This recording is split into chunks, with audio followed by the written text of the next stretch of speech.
Mesdames et messieurs, bonjour. C'est un plaisir de vous retrouver sur la télévision Futur Média pour démarrer avec vous donc le bulletin d'information. Bulletin que nous ouvrons avec le dépôt des candidatures au Conseil constitutionnel. 27 dossiers de candidatures reçus au niveau de l'institution cette nuit à 0h à la clôture des dépôts ouverts depuis le 11 décembre. Démarrage des vérifications, ce sera à partir de demain vendredi. Et ce sera également par ordre d'arrivée avec Benno Bokk Yakaar. Je vous rappelle également que la publication définitive des candidats au scrutin du 24 février 2019 se fera le 20 janvier prochain. Arrêté puis libéré hier soir par les gendarmes en charge d'assurer la sécurité au Conseil constitutionnel, Samba Sine alias Kouthia, qui a déclaré avoir déposé sa candidature pour la présidentielle. À sa sortie de l'institution du Conseil constitutionnel, avant l'interview accordée à la presse, il n'a pas voulu donc s'épancher trop sur les motifs de son arrestation. Nous aurons l'occasion d'y revenir amplement dans nos toutes prochaines éditions. Un autre qui a déposé sa candidature, il s'agit de Samuel Sarr, leader du mouvement SOPI Sénégal 2019.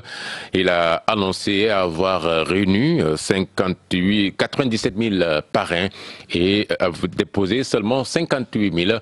Nous suivons le compte rendu de son déplacement sur place avec Sylvie Faye. Le mouvement SOPI Sénégal 2019, dirigé par Samuel Sarr, a déposé 58 000 parrains sur la table du Conseil constitutionnel. Un travail qui n'a pas été facile, mais espère que sa candidature sera déclarée recevable. Lorsque nous commencions cette aventure, beaucoup avaient traité notre candidature de complaisance. Aujourd'hui, la vérité est faite parce que nous avions pu en notre sein glaner 97 000 parrainages. Mais nous avons choisi, pour une question d'efficacité, de venir déposer ici au Conseil constitutionnel 58 000 parrainages. Ce qui fait que notre candidature donc, ne souffre d'aucune ambiguïté.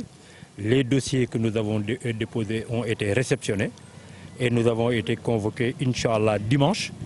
23e sur la liste, le mouvement a tenu à faire un travail scientifique afin de vérifier chaque signature. Nous avons à notre sein fait un travail scientifique. Le travail scientifique, c'est quoi? C'est de ne pas admettre n'importe quel parrainage, mais de vérifier en amont si celui qui parraine le candidat Samuel Sarr remplit les conditions, aussi bien pour sa pièce d'identité, pour la validité de sa carte d'électeur et aujourd'hui aussi pour le lieu où il se trouve. Je peux rappeler en passant que nous avons déposé des parrainages dans 12 régions. N'est-ce pas que c'est ça, hein?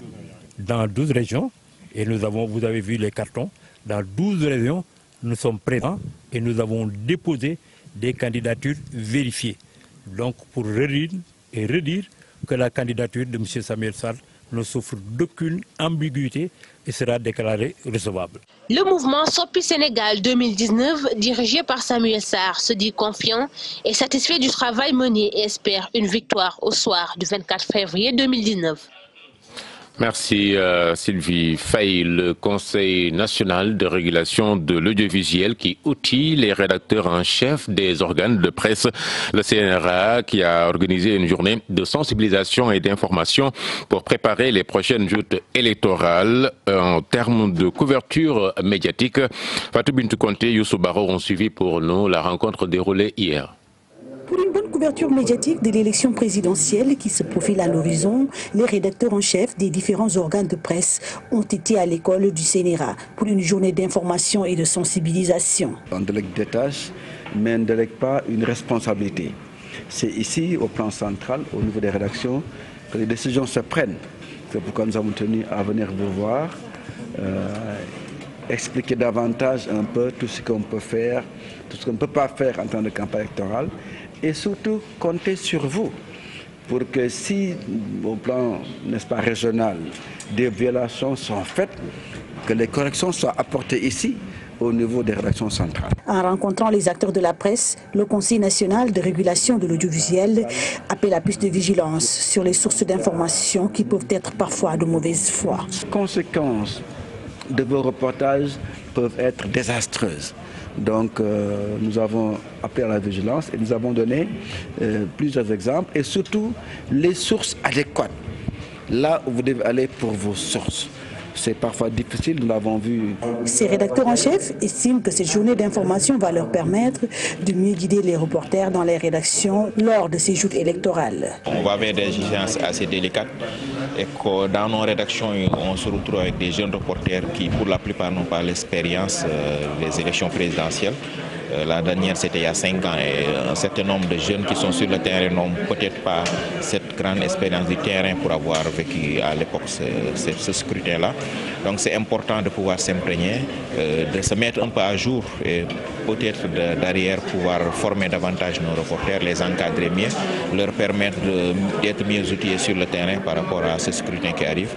En raison de la sensibilité de la période, l'absence de neutralité des médias peut être préjudiciable à la démocratie. Le CNRA a tenu à sensibiliser la presse quant aux dérives constatées durant l'élection présidentielle. Merci Fadbintou Conté. Nous restons avec vous sur cette rencontre. Retenez également que les dates concernant les pré-campagnes et la campagne ont été dévoilées avec le début donc de la pré-campagne qui est prévue du 4 janvier jusqu'au 2 février et la campagne proprement dite qui démarre le 3 février pour se terminer le 22 février. Vous avez suivi dans nos éditions précédentes là-dessus Matar Sall, directeur de cabinet du président du CNRA. Il était revenu sur le rôle du journaliste durant cette période. Vous l'avez suivi dans nos éditions d'hier. À présent, le communiqué de la police sur le démantèlement d'une bande de malfaiteurs par la sûreté urbaine de Dakar. Retenez que la sûreté urbaine de Dakar a interpellé 9 individus, dont une femme, comme étant les principaux acteurs et auteurs et receleurs. La bande a reconnu avoir commis plusieurs cambriolages au centre-ville, à la Médina, à Ouakam, à la cité Aliousso, à la Fanok et à Anne-Mariste. Il a été trouvé par devers eux une importante somme d'argent, des véhicules, une moto de marque T-Max, une arme à feu, 5 téléviseurs à écran plat, 11 ordinateurs portables, 3 arrache-clous, un tournevis, 6 pinces, 6 téléphones portables, un studio, des moutons de race Ladoum, des marchandises de diverses natures. Par ailleurs, un studio, 2 magasins, des terrains et un poulailler leur appartenant ont été saisis. Les interpellés sont poursuivis pour association de malfaiteurs pour vol multiple de numéraires et d'ordinateurs commis en réunion avec effraction et usage de moyens roulants, blanchiment, recette, détention de faux billets de banque, détention irrégulière d'armes à feu et pour détention de chanvre indien. Également précisé que le procureur de la République est avisé et que l'enquête se poursuit. Les membres de l'association des boutiquiers du Sénégal qui sont revenus sur l'avenir et les risques de leur métier. Ces boutiquiers, face à la presse hier, ont interpellé l'État sur la TVA ajoutée au prix de l'or qui est une contrainte de taille à leurs yeux. Là-dessus, Suzanne Sek, Abba Kamara. L'application par l'État de la TVA sur l'or brut extrait de nos sous-sols freine l'Association nationale des bijoutiers du Sénégal qui dénonce la cherté du prix de l'or. On nous a mis en rapport avec certaines sociétés minières. Et on a voulu acheter, on nous a dit qu'il faut appliquer une taxe sur la valeur ajoutée.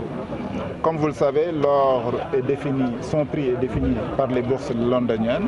Le prix ne dépend pas d'ici. Si on y ajoute une taxe, l'or sera non compétitif. Cet obstacle empêche le démarrage effectif des activités du comptoir national d'approvisionnement des bijoutiers du Sénégal. Ainsi, pour un impact positif sur le secteur de la bijouterie au Sénégal, ces bijoutiers plaident pour la levée de cette contrainte. On a voulu s'entretenir sur le non-démarrage des activités du comptoir national d'approvisionnement du Sénégal, dû à l'application de la TVA sur l'or brut. Donc, sera inaccessible à ces bijoutiers qui sont appelés à la transformation de cet or en bijoux labellisés Made in Sénégal. Le comptoir national d'approvisionnement des bijoutiers compte assainir le milieu et accompagner les acteurs du secteur. Le comptoir n'est pas seulement là pour vendre et acheter de l'or ou de l'argent brut ou des consommables. Il va aussi accompagner les bijoutiers à une formation à assainir le milieu de la bijouterie. On a travaillé avec l'ancien procureur qui nous avait donné des idées. On est en train, avec notre conseil juridique, de mettre en place des registres d'achat, des registres de police, paraphés et cotés par une autorité compétente, mais aussi à les accompagner à une formation et à des renforcements de capacités. Parce que nous sommes dans un monde ouvert. L'Association nationale des bijoutiers du Sénégal est aujourd'hui à un tournant décisif marqué par un contexte social, économique et politique assez particulier. Une assemblée générale est prévue en juin 2019. Le renouvellement des instances de l'association sera à l'ordre du jour.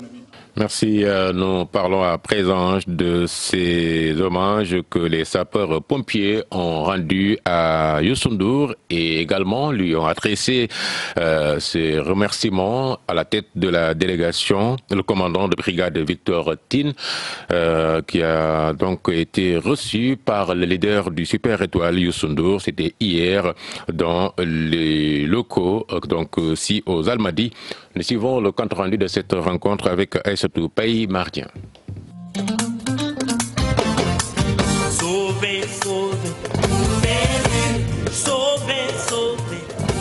Les soldats du feu se sont déplacés en nombre. Leur général à la tête du convoi, avec à cœur de féliciter, remercier et honorer le leader du Super Étoile.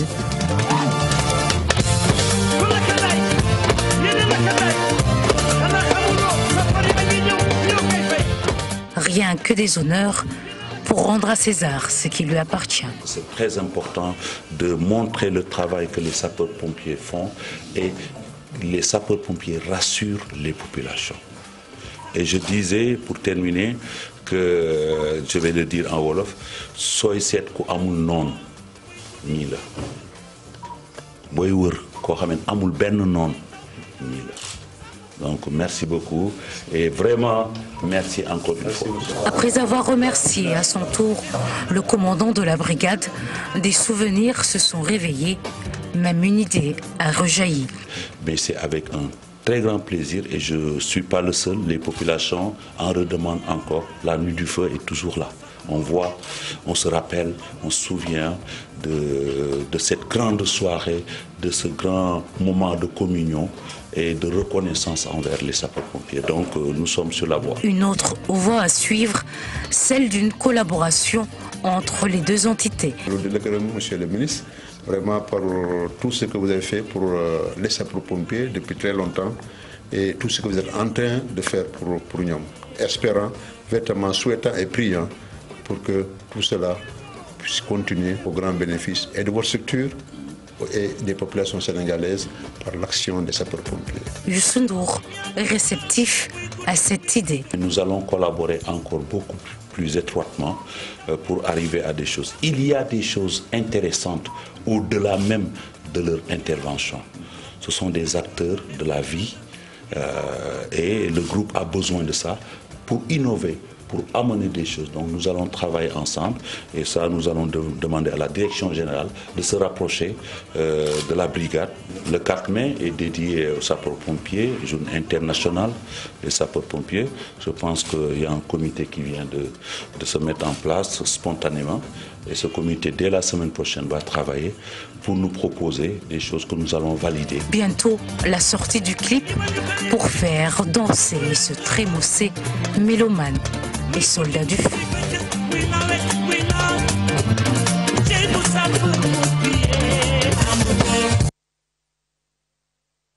Paye cet élément met fin à ce bulletin. Rendez-vous tout à l'heure pour le développement en Wolof. Excellente journée à tous.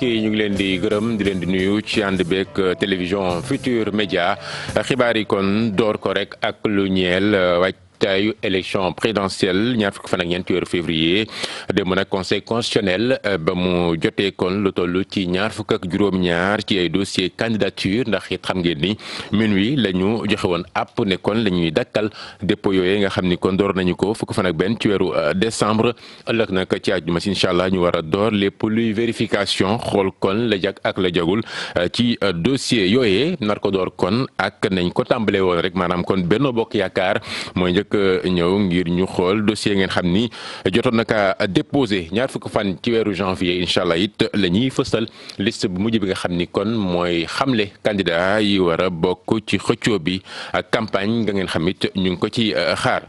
démb ci guddi yi am ku tegoon tànk foofee ca conseil constitutionnel muy kon Samba Sine alias Kouthia xam ngeen ni moom it candidat déclaré la ci élection yi moom nag gendarme yi ngeen xam ni kon ñoo yore karange gi foofee ci buntu makkaanu conseil constitutionnel tegoon nañu ko loxo waaye bàyyi ko gannaaw ab interview goo xam ni ko def na ko waaye ca it jot naa dugg ca biir bërëb ba nee na kon joxe dossier am ba mu génnee nag amul kàddu yoo xam ni kon yëkkati na ko jëmale ci li waral ñu teg ko loxo dinañ ci dellusiwaat. Samuel Sarr ak ñamu àndal demit demoon nañ ci conseil constitutionnel déposé seen candidature moom Samuel Sarr di kon njiitu mouvement Soppi Sénégal 2019 am na kon lu takku loo xam ne ni jot na ka dajale it ci ay signature ñeel parrainage bi ndaje googe ñu dellusi ci ak Sylvie Faye. Samuel Sarr di njiitu mouvement Soppi Sénégal 2019 déposé na lu toll ci 58 000 parrains ci taabalu conseil constitutionnel mu nekk ab liggéey bu yombul dara waaye ñu jàpp ni seen candidature daanañ ko valider. am nañu 97 000 ñoo xam ni jox nañu seen baat mais ñun ñoo tànn jël ci 58 000 itam nañ ko jëlee nekkul ci yaama neex wala dara képp koo xam ni jël nañu parrainage am accepté ko dafa fekk ñu saytu. carte d'identité am ay këyit yi mu yore fa mu war a wote ndax lépp méngoo na ci yoon waaw wala déet loolu vérification yi la ñu def ba indi suñuy carton tey. mouvement bi doon amal ab travail scientifique ngir ñu vérifier signature bu ci nekk ba tax ñu doon 23e ci liste yi. jox nañ ñu rendez-vous dimanche à 10 heures pour vérification yi parce que loolu la yoon tëral mais li wóor ba wóor ñoom. mooy bi ñu saytoo mbir yi sunu mbir jaar na yoon kon nag mën naa wax gàcce ngaalama Samuel Sarr ak équipe bi ànd ak moom. mouvement Soppi Sénégal 2019 bi nga xam ne Samuel Sarr moo ko jiite kontaan na loolu te am na yaakaar ci liggéey bi nga xam ne def nañ ko ñu jàpp ni nag dinañu am ndam bu 24 février 2019 jotee. ñu waxit liggéey bi conseil national de régulation de l'audiovisuel di CNRA su mboon démb doon waxtaan ak rédacteur en chef yi bàyyeekoo ci mboolem këru tasu xibaar CNRA kon lañ ca bëgg rek mooy gën a sensibiliser presse bi waaye te weccoog ñoom ci lépp loo xam ne nii lu ñuy xaar la ci liggéey gu ñu war a amal ñeel présidentielle bi Fatou Bintou Konté teewoon na ndaje ba ak Youssou Baro. élection présidentielle yi yàggatul dara mi ngi ci suñu kanam ngir nag mën a am lu ñuy wax couverture médiatique bu mucc ayib ñii di waa CNRA dañoo àndoon ak tey ak rédacteur en chef yi di leen expliquer ak di leen sensibiliser ci li jëm ci wàllum élection présidentielle yi lii. ñu dajee ak rédacteur en chef yi amoon na solo trop ndax waxoon nañu ne dem nañu ci région yëpp gisee que journaliste ya fa nekk yéen ñooñu seen ndaw lañu foofu waaye xam nga dogal yi fi lay jógee. waxtaan nañu ak ñoom ci li ñu war a def ci temps de campagne li ñu warul def mais fii nag nga xam ne dogal lii fi lay jógee gannaaw ba ñu gisee journalistes yëpp juróom benn yoon gis convention dañu reporter dañuy ñëw waxtaan ak yéen yéen ñi nga xam ne dañu dogal lii ñu waxtaan ak yéen am seen engagement. ba mu tasanteeg rédacteur en chef yi di njiit yi ci rédaction yi conseil national de régulation de l'audiovisuel ma ngi leen di ñaax ñuy xoolaat bu baax fa ñuy jëlee xibaar ndax léeg-léeg dafay indi jafe-jafe. gis ngeen ne techniquement. un bureau effectif mënul am mënul am techniquement mais chaque jour nit woo leen gis naa fi bureau fictif gis naa fële bureau fictif yëpp yàq xel la loo xam ne lii boo ko waxee mën na andi jëyee ci sa réew. ñoom rédacteur en chef yooyu jàpp nañu ne journée bi ñu nekk ak waa CNRA dina leen permettre ñu gën a jàppale ñi nga xam ne ñoom ñoo di série reporter yi fas yéene dem ci terrain bi de ci élection présidentielle yi ñu dëppmal. important na que journalistes yi nekk ci rédaction yi xam lu xew ci loi bi li mu wax par rapport ak scrutin présidentiel bi lenn liñ ci mën a xool mooy am na lu ñu ci jàngat am nañu lu ñu ci xaw a jàng loo xam ne dinañu mën boobu jotee ñu dellu suñu biir rédaction yi tamit waxtaan ak suñu reporter yi parce que ñu ci bëri ay jeunes lañu li ñëw ci presse peut-être yàggul noonu yëpp ñoo war a dem ci terrain bi di couvrir élection yi. ku ne xam ne ni période électorale dafa nekk période bu sensible te nag bu média yi deful ndànk dina na saxal li nga xam ne moom moo di suñu démocratie ci wàllum information moo tax CNRA fas yéene leen sensibiliser ñoom journalistes yooyu ndax dafay faral di seetlu nii lu ci ëpp ci campagne électorale yi dañ ci nemmeeku ay jafe-jafe. jërëjëf Fatou Bintou Konté des ak yow ak it leen loo xam ni ñeel na ndaje googee muy kon journaliste yi li ñuy xaar ci ñoom ci couverture googee ndax it xam ngeen ni pré campagne bi am na lu ñu leen ci tere muy kon wax fësal lépp loo xam ni féete la ci candidat yi kon loolee di door rek kon ci ñeent fan ci weeru janvier ba ci ñaari fan ci weeru février campagne bi ci boppam nag dinañu ko door ñett fan ci weeru février jeexal ko ñaar fukk fan ak ñaar ci weeru février déglu ngeen ci suñu yeneen xibaar yi. weesu Matar Sall di directeur de cabinet bu président bu CNRA di Babacar Diagne communiqué bii nag ngeen xam ni kon waa police it génne nañu ko ci ay sambaboy yu ñu teg loxo juróom-ñeent lañu am ci ab soxna ñoom nag ñu leen di tuumaal ci def naka su dul noonu ci ay bërëb kon fii ci Ndakaaru bokk na ci Médina Wakaam Cité Aliou Sow Fann Ok ak Hann Mariste la ñu jot a jël sàcc ko kon bokk na ci rek ay woto ab moto marque T-Max ay ngànnaay ay télévision waaye it ay téléphone portable ay laadum ak yeneen i marchandise amit ab magasin waaye it ay terrain ak i poulailler yoo xam ne kon gisoon nañu ko seen moomeloon waaye ñu nangu ko. police ba tey di xamle ni ñoom ñooñee kon ñu ngi leen di toppee rek booloo def naka sodul noonu waaye di def blanchiment ak jëfandikoo xaalis goo xam ne daal kon lewul te it baaxul fàttali it ne procureur de la république moom kon yëg na mbir mi te sëgg na ci ngir ko nit enquête bi ñu mun kaa yaatal xam ana lan moo nekkat ci gannaaw ngir ñu leeral ko. di waxit lu ñeel bijoutier yi démb doon dajeek journalistes yi ñoom nag wax lu leen metti muy ñu xoolaat seen secteur bi te rek di bàyyi jéggaan ni kon or ga nga xam ne ni ñu ngi koy amal di jóge ci bitim réew waaye ñu gën a def lépp ba liggéeyu or bi fii ci biir Sénégal doon loo xam ni dina gën a jaar yoon ñoom ñu gis seen bokk na ci TVA ba ñu gis ne daal état bi fu mu toll nii war na ko xoolaat Suzanne Seck ak Ababacar Camara teewoon nañu ndaje bi. TVA bi nga xam ni yokk nañ ko ci njëgu or bi ñuy sulli ci mim réew ñu gis ni cher na lool ba tax association des bijoutiers du Sénégal di ñaawlu njëg gu cher googe. ñun or bi prix bi dépendrul ci ñun tey jii yéen ñi yor smartphone yëpp mën ngeen xam li or bi di jar partout dans le monde or bi am na lu muy jar or boobu nag ñu ngay gase ci réew mi li ñu bëgg mooy or boobu ñu jël ko bañ ci teg benn taxe wàññi ko pour mu mën a dugg ci biir comptoir bi ñu mën ko joxaat tëgg yi mooy bijoutier yi ñu transformé ko def ko ay bijoux labellisé Made in Sénégal. lile daal di dàkkal yenn ci ay activité bu bile kuréel ba tax tëgg yi lee di sàkku ñu daal di teggi TVA bi ñu yokk ci or bi.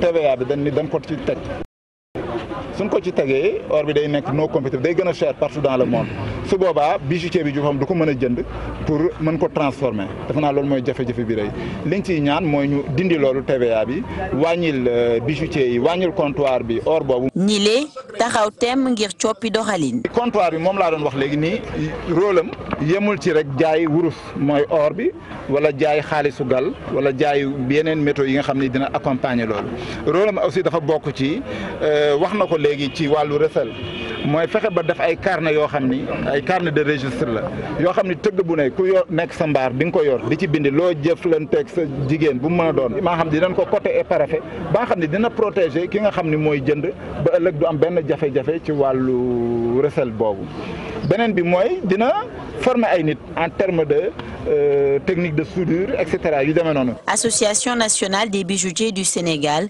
am ab taxawaay ci wàllu wi loolee tax ñu bëgg taxawal ab assemblée ci weeru juin atum 2019 ngir daal di coppi seen bureau ngir mu gën a dëgër.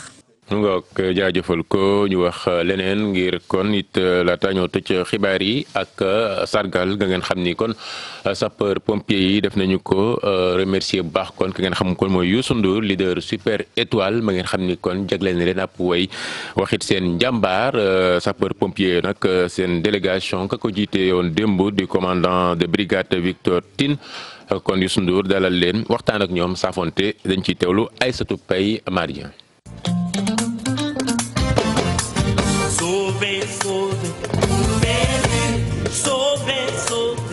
mu mel ni nag teranga rek moo koy fay Youssou Ndour sargal sapeur pompier yi.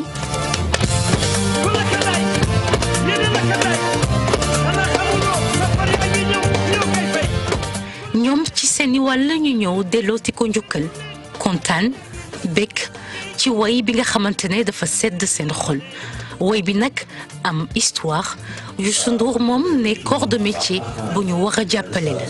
depuis nga xamee ni que woy bi génn na ñoom seen wàllu bopp commencé par général bi ci kilifa gu mag gi wan nañu seen contentement te ñun loolu rek lañ doon wut d'abord wan nañu ko wax nañu ko wane nañ ko ba démb bi ñu commencé di tourner vidéo bi yéen a ngi koy gis yéen ñëpp gis ngeen ne que vraiment population yi ñoo ñëw jël vidéo bi en main kon nag loolu yëpp sant yàlla la te vraiment di leen gërëm di leen sant ci visite bi nga xam ne def nañ ko tey ñëw seet si ñu pour vraiment ndokkeel ñu jox ñu cadeau bu am solo boo xam ne que cadeau yi ma gën a fonk ci la te di ñaan yàlla population bi gën leen bàyyi xel état bi gën leen bàyyi xel ñu yokkal leen ay moyens pour que li nga xam ne que loolu la ñuy def mu gën a sax ndax bu nit ñi seen xel dalee réew mi jëm kanam. ci ndaje bi nag xel sori fàttaliku nuit du feu bi ñu war a dekkaliwaat. bi li xewee tey jii wax nañu ne que dañuy créer benn comité boo xam ne dès la semaine prochaine dañuy toog waxtaan seet nan la ñu mën a delloosiwaat loolu ci anam ñu mu gën a rafet te yaatal ko pour que aussi mbir mi teguwaat fa mu waroon a tegu ndax du ay fo loolu célébration la te damay wax ne que ñi gën a bëgg liggéey te xam naa ci dara ñooñu dafa am ay moments yoo xam dañuy taxaw célébrer après continuer liggéey bi nag ñu nax ko bokk lëkkaloo ngir rek Sénégal jëm kanam. bi monsieur le ministre woy sapeur yi donc loolu lu am solo na ci ñun ñëpp ñu saisir comme tubaab ni ko waxee saisir la balle au rebond et puis jéem a ñëw remercier ko ci woy bi mais également seet ak moom lan la ñu mën a def à l'avenir pour justement renforcer la coopération reprendre cette coopération et la renforcer. Youssou Ndour dëggal ko ne nag tey la wàllu nar a gën a aay. dinañ ci gën a suux pour gën a xool ndax mën nañu am ay idées yoo xam ne dina sax gën a intéressé ñi nga xam ne ñooy seetaan wala ñuy lire wala ñuy déglu kon nag vraiment duma def lu gërëm leen sant leen te wax leen nous sommes à leur disposition te vraiment lii ci kanam dina am solo foog naa ni clip bii nga xam ne moom la ñuy def nii bu génnee dina gën a wanewaat encore li nga xam ne mooy njëriñu sapeur pompier. clip bi ñuy waajal nag bu pare Dori Pocc nax na bëri.